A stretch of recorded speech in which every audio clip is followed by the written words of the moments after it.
Compassion games, a competition in giving, serving and forgiving, love wins.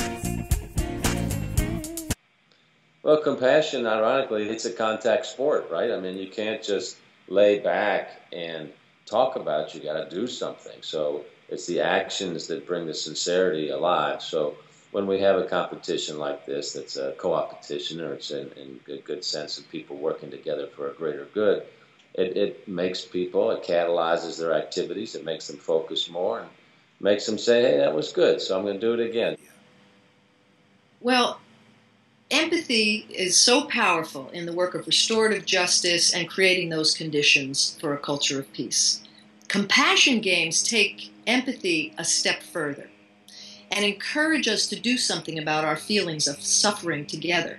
The games raise awareness, and they remind us powerfully that we share responsibility in this life, while the games also give us ways to demonstrate our compassion, our kindness, as we all have the opportunity to become living demonstrations of a culture of peace. Peace defined as living together in harmonious relationship with self, others, and all life.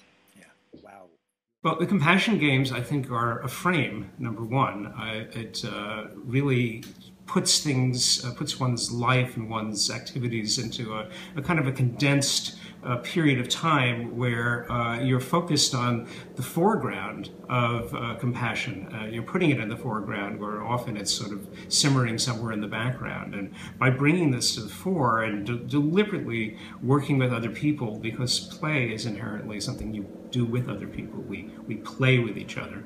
And because play is also inherently a holistic state of mind where you're bringing your mind, body, and spirit and enthusiasm to something in a very free way, I think you get a lot more creativity, a lot more cooperation, and it really begins to bring out our full human and social potential when we play with each other. The support of the compassion games, that means that your heart's in it. Your actual heart and your mind and your body is actually supporting what's happening rather than thinking about it, rather than saying, yes, I support it.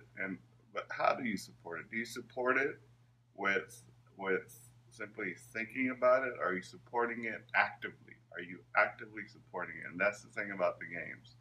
You are actively coinciding, supporting something that is tremendously valuable, which is compassion.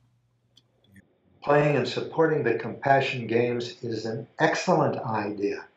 And it's not just because there's something called the compassion games, it's because you're living your life. And while you're living it without compassion, without kindness, you're living it in pain. And until you do something about that, you'll continue to live your life in pain. So, let me put it this way. Compassion is medicine that you really give to yourself while you're giving it to other people. You can't be compassionate with someone else unless you're compassionate with yourself.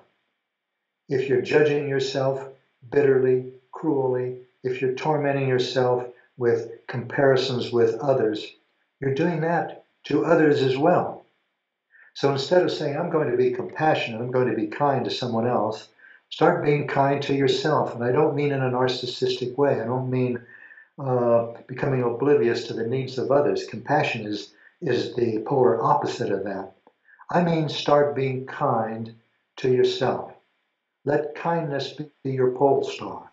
I have an extreme faith, and that is that this game, right, is actually a platform for many of us to save the planet by means of engaging in what is absolutely requisite, compassion, right, for us to make this planet become where we do our greatest work in terms of actualizing our personality. So this is a game for people who want to do the best they possibly can, right, for saving Earth. Compassion games, a competition in giving, serving and forgiving.